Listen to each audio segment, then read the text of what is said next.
If you look for India online, the amount of posts asking if India is safe, especially for women, is insane. And me, as a solo female traveler, was actually a bit concerned about that. So in this video, I want to talk about if I felt safe in India, how safe I felt in India, and in the end also how you can stay safe. For those of you who are new, hi, my name is Tina. I'm a solo female traveler on a budget.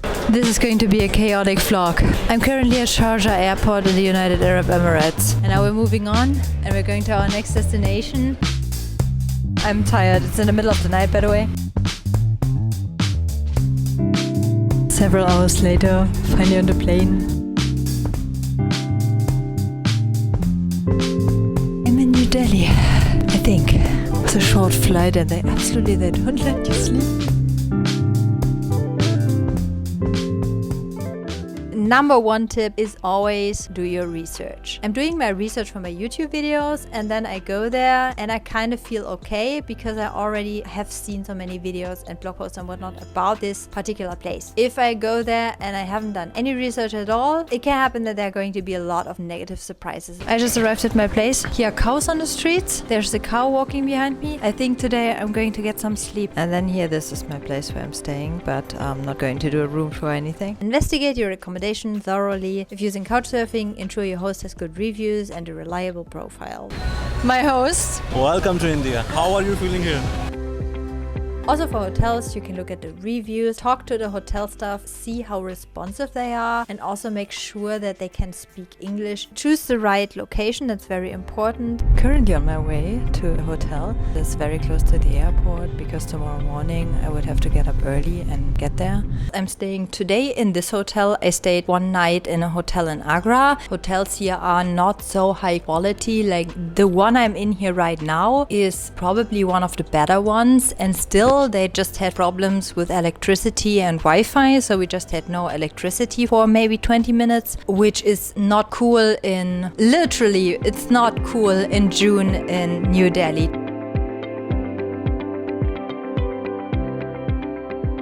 I opted for Uber during my time in India, primarily because the nearest train station was quite a walk away from where I was staying. Uber proved to be very affordable, I felt safe, I had no issues with my rides.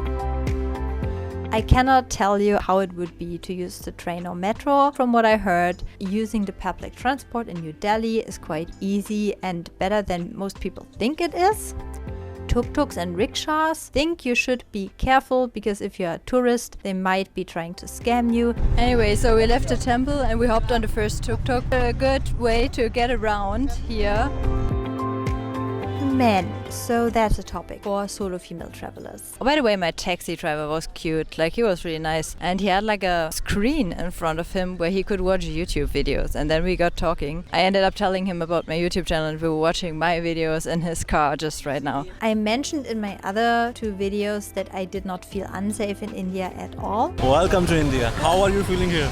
He's a YouTuber as well. I learned that in general in the Middle East, you have these kind of problems that men can be a little bit weird, a little bit persistent, very different from what we are used to here in Europe. As far as I know, they don't cross the line. When you are interacting with other men, be careful that you are not giving them any wrong signals. Just like don't touch them accidentally on the arm. Try to dress modestly. In India, you should be careful about street food, be cautious, choose vendors with high hygiene standards and avoid anything that looks suspicious. Don't drink the tap water and be careful with the street food. For example, having a local or someone who knows this kind of stuff and who knows what you can eat and what you maybe shouldn't, that's really good to know. Filters, I don't know. I heard two things. Like when I was staying in India, my host had a filter. I drank it. I did not get sick. I've seen it in many places that they have filters when you cannot drink the tap water. In hotels also, in Airbnbs. But I also one time heard somebody say that those filters are not necessarily safe.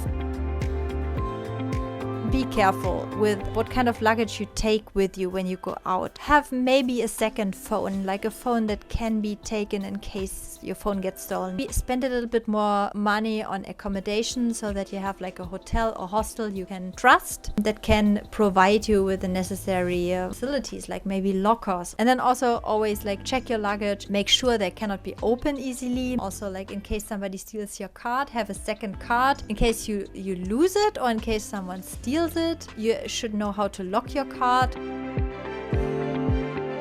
One thing is that people will, for example, keep asking you for pictures. People keep talking to me and want something from me. I connected with some people online before I came to India in order to have some, let's say, new friends here that can help me a little bit.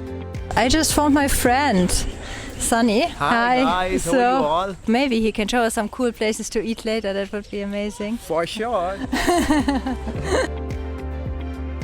Maybe also think about medical supplies, carry a basic first aid kit, any necessary medications, familiarize yourself with local healthcare facilities in case of emergencies. Mosquitoes, my best friends. They can carry diseases like dengue fever, either have, for example, an insect repellent, wear long sleeves, stay in accommodations with mosquito nets or screens. Malaria is less common in India, but still a risk in some areas. What you can do is to buy medicine in advance so that you have it with you in case you need it. Emergency contacts. So share your travel plans with someone you trust. Stay in contact with your friends and your family. It's an app, Live 360, where you can share your live location with other people.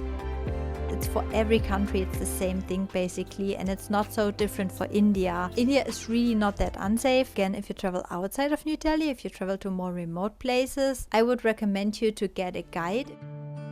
I traveled around the world in the last year and I have some travel experience. So considering should I go to India or not, I ended up going. You should never not go to a place because you heard other people say something about it. This is one thing that I learned during my trip. There are many places that people consider not to be safe and that felt totally safe to me. Let's say 80% of the countries I went to, I felt safe, partly because of the people I surrounded myself with, friends I made and the people I met, and partly because most countries are safe if you are careful to a certain extent. My name is Tina. I'm creating travel guides here on YouTube as well as videos with practical travel tips for solo female travelers. If you like this video, don't forget to give it a like and also subscribe to my channel if you haven't yet. I see you then in the next one.